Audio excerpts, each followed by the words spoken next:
que l'intelligence artificielle était finalement accessible et qu'il suffisait d'un petit effort pour s'y mettre et qu'on pouvait en retirer de grands bénéfices.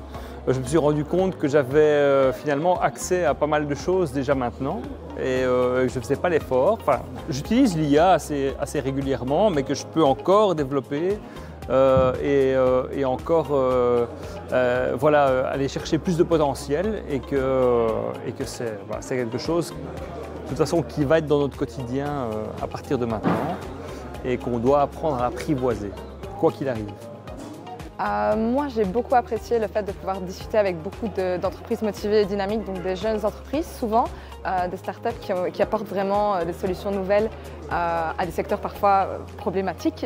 On a bien vu que non seulement les intervenants avaient beaucoup de solutions, et les personnes venant au stand avaient également beaucoup de questions et de voir vraiment des cas qui peuvent être appliqués à différents types d'industries et de secteurs. C'est vraiment intéressant de voir que la technologie peut être adaptée à vraiment tout type d'entreprise. Donc ça, c'était vraiment intéressant à voir.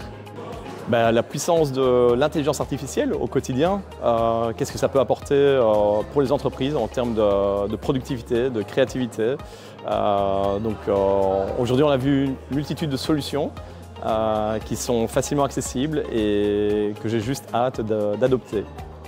Écoute, j'ai retenu énormément d'effervescence, des gens qui veulent avancer dans l'innovation. Et je pense que de manière générale, on est bien parti en Wallonie. On a énormément de jeunes qui sont intéressés par l'innovation de manière générale. Et voilà, on a un pôle de connaissances qui est un peu pas connu et qui mérite justement à être développé et à être mis en lumière.